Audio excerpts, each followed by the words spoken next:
हाय दोस्तों, welcome in my channel education 2562। इस session को शुरू करने से पहले मैं आपको बता दूं तो इसके अंतर्गत आपको यूपीएसआई से रिलेटेड क्वेश्चन मिलेंगे और ये जो टॉपिक है यह 19 दिसंबर 2017 को इसकी परीक्षा ली गई थी। तो आइए इसको हम शुरू करते हैं। इसमें सबसे पहले सामान्य हिंदी के प्रश्न पत्र के बारे में हम जानेंगे। इस सामान्य हिंदी के अंतर्गत कौन कौन से प्रश्नों को इसमें पूछा गया था। सबसे पहला क्वेश्चन है, निराला द्वारा रचित ललित गीतों का संग्रह कौन सा है? तो जो गीतिका है यह सूर्यकांत त्रिपाठी निराला द्वारा रचित ललित गीतों का एक संग्रह है। सूर्यकांत त्रिपाठी निराला द्वारा रचित गीतिका ललित गीतों का संग्रह है जिसमें भावों की सुसंबद्धता, कोमलता और मानवीय भावनाओं की बड़ी सुंदर अभिव्यक्ति हुई है।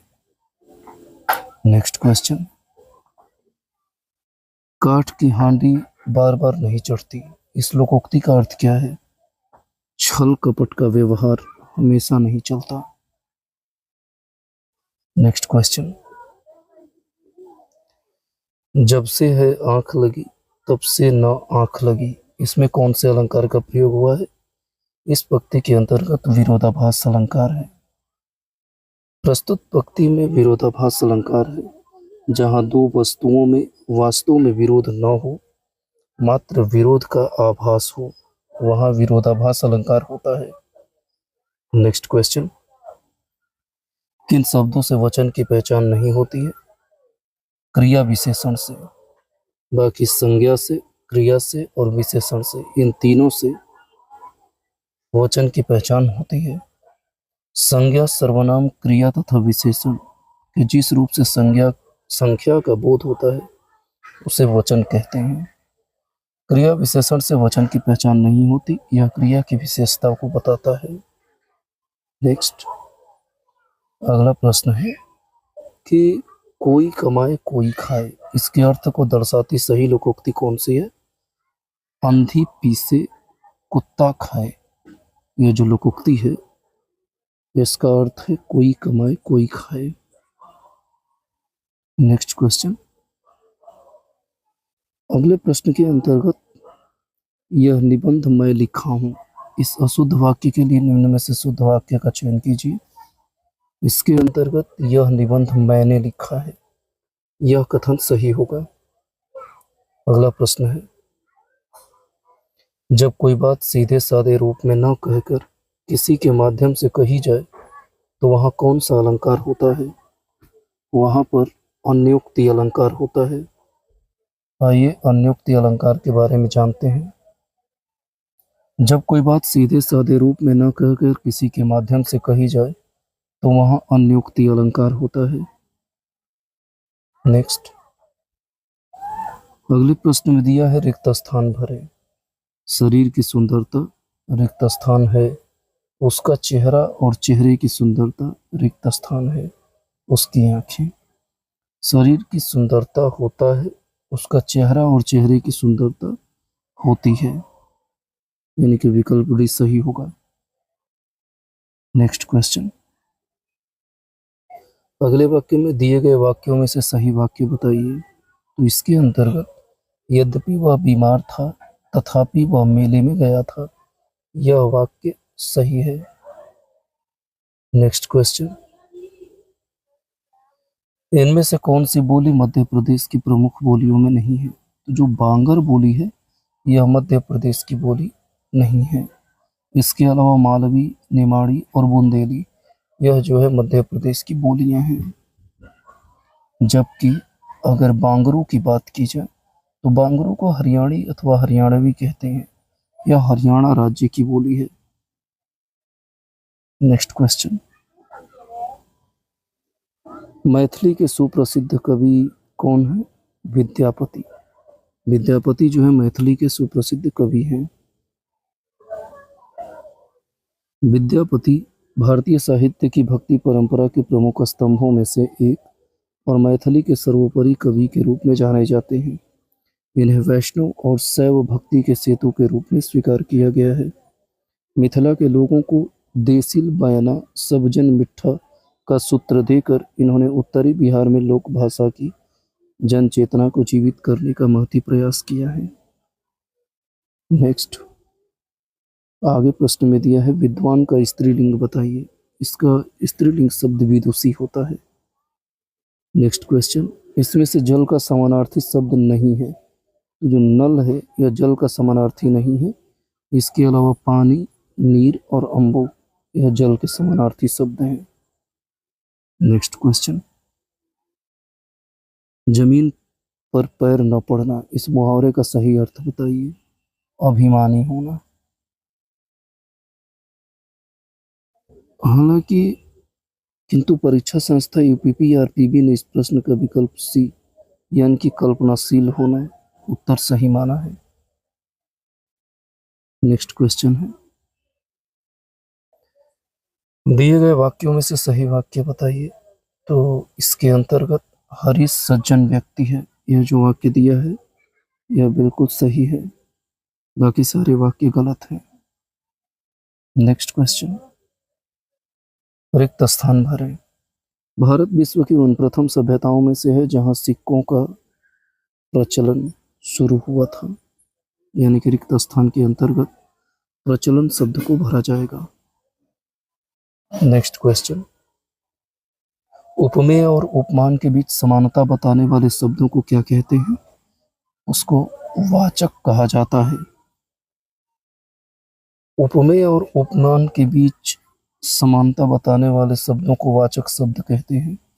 जिसकी तुलना की जाए उसे उपमेय तथा जिस प्रसिद्ध व्यक्ति या वस्तु से उपमेय की तुलना की जाए उसे उपमान कहते हैं। नेक्स्ट क्वेश्चन, निम्न में से कौन सा क्रिया विशेषण का भेद नहीं है? तो इसके अंतर्गत जो जातिवाचक है यह क्रिया विशेषण का भेद नहीं है।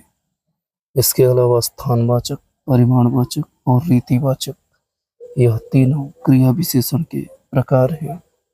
इसके अंतर्गत अगर बात करें तो जो स्थानवाचक, कालवाचक, रीतिवाचक और परिमाणवाचक हैं, क्रिया विशेषण के 4 प्रकार होते हैं जिसका उल्लेख इसमें है। अगले प्रश्न के अंतर्गत क्या कहा है? इसमें 19 से 21 तक के प्रश्नों का पद्यांश को ध्यानपूर्वक पढ़ना है और संबंधित प्रश्न के उत्तर देने हैं।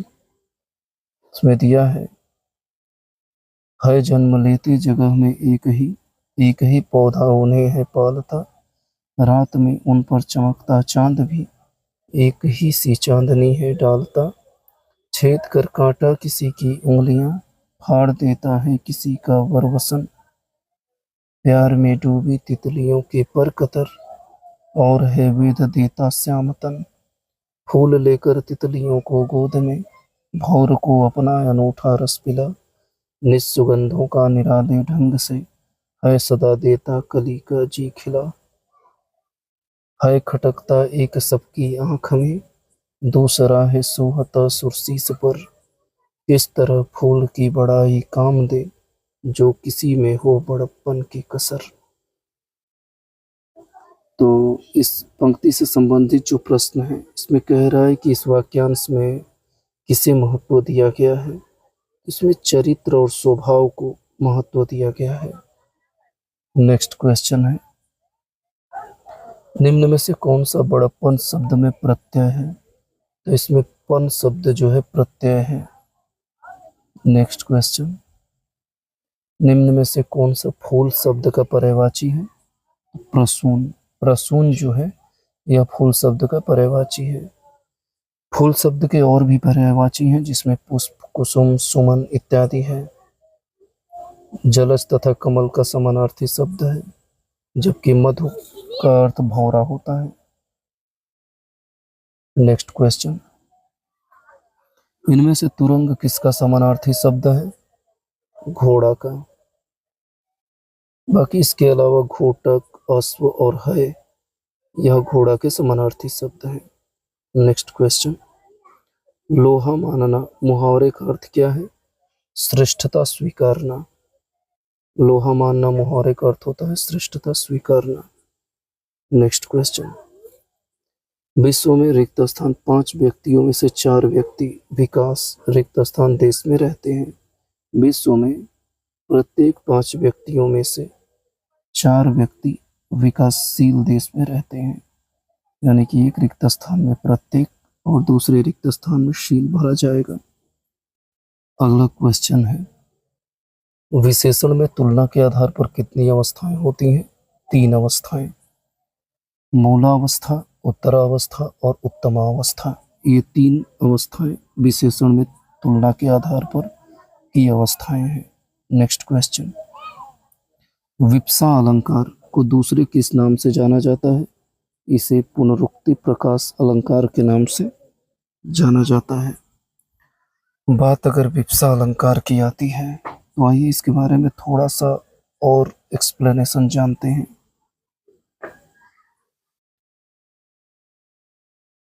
इसके बारे में थोड़ा सा और एक्सप्लेनेशन हम जानते हैं। विप्सा अलंकार को पुनरुक्ति प्रकाश अलंकार भी माना जाता है। जहाँ पर कोई शब्द एक से अधिक बार दोहराया जाए वहाँ पर पुनरुक्ति प्रकाश अलंकार होता है।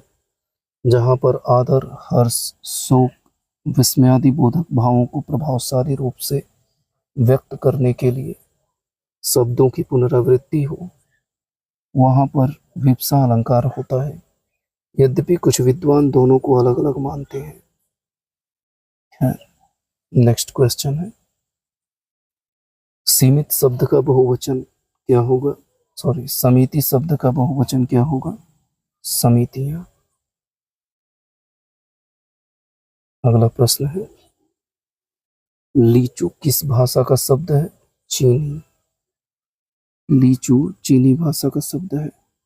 नेक्स्ट, घर की आय का हिसाब माँ ही रखती है। आय का विलोम क्या होगा? व्यय। नेक्स्ट, इसमें रिक्त स्थान भरना है। जिन वर्णों का उच्चारण स्वतंत्र होता है उन्हें क्या कहते हैं? उसको स्वर बोला जाता है। जिन वर्णों के उच्चारण में श्वास वायु बिना किसी रुकावट के मुख से निकलती है और उनका उच्चारण स्वतंत्र रूप से होता है उन्हें स्वर कहते हैं।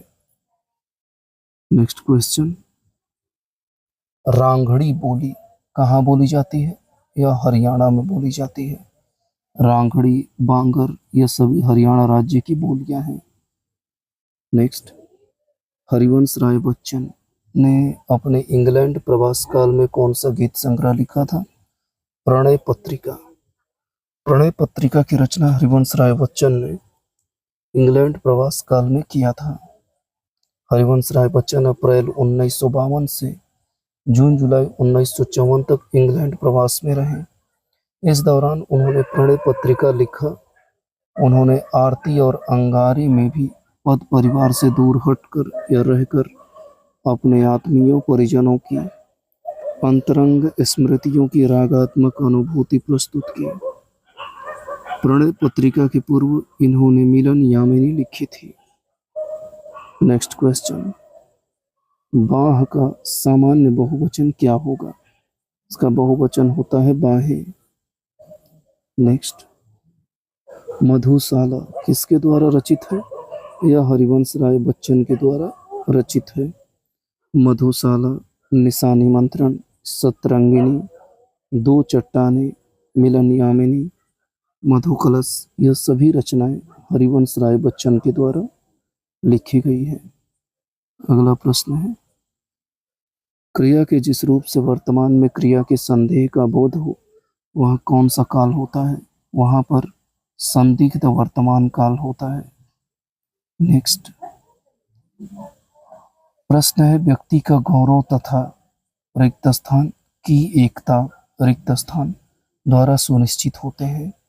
व्यक्ति का गौरव तथा देश की एकता और स्वतंत्रता द्वारा सुनिश्चित होते हैं। तो इसका विकल्प नंबर सी, जिसमें देश और स्वतंत्रता निहित है, यह कथन सही है। नेक्स्ट क्वेश्चन है, अगले प्रश्न में दिया है, इनमें से हाथी का समानार्थी शब्द कौन सा नहीं है? हस्त। हस्त जो है हाथ का समानार्थी शब्द है, जबकि दंती, हस्ती और करी यह तीनों हाथी के समानार्थी शब्द हैं। अगला प्रश्न है,